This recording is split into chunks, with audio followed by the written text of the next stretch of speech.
and I'd like to thank the acting administrator for being here today. And how long have you been in that position of acting administrator? Since August of 2017. And is there a reason why you're still acting? The nominee has not been confirmed at this point. Seems like a pattern in this administration, and based on your testimony here, ma'am, you seem very qualified for the position. So I'm just wondering why this administration can never go the entire distance in confirming people. But I guess it's an ideology.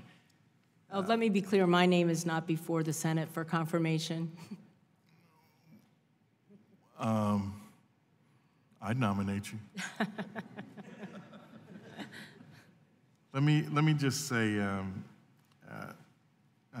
know, I won't go to New Jersey. Mr. Malinowski raised the issue that I had raised. We're all very concerned about the Gateway suite of projects.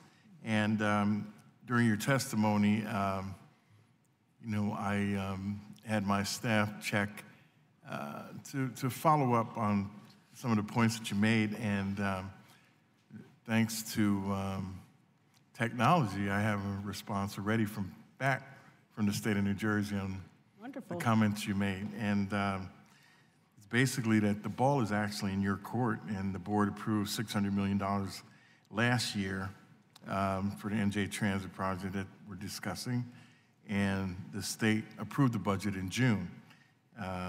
So the FTA has been sent a draft that you can basically approve in October. So hopefully you can take a look at that. Maybe you didn't have that information up to before June, but the budget has passed, the money is there.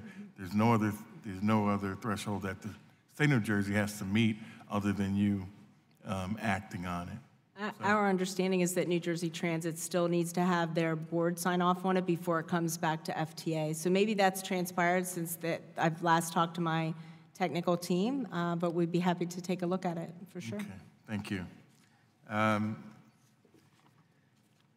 You know, last month there were media reports indicated that the Secretary Chow influenced the award of a Department of Transportation grant to projects in Kentucky. The reports indicated that she went so far as to designate one of her aides as a liaison between the department and Senator McConnell's office. Does the FTA employ similar practices in implementing the CIG program? And how can the public be certain that money meant for infrastructure investments is not swayed by political whims or relationships? No, sir. I'm happy to tell you that there is not one CIG project in Kentucky that is not something that the department does under Secretary Chow's leadership. Okay. But under that same secretary, these other projects have been approved in Kentucky. How convenient. Many projects were not, though, sir. So I'm not familiar with that. I'm really here to talk about, as the acting administrator, the CIG program. I can assure you that every grant program is dealt with by the career personnel in the department, just like they've been across multiple administrations. They're highly professional, very committed personnel within our department. Okay. Well, I'll leave it at that.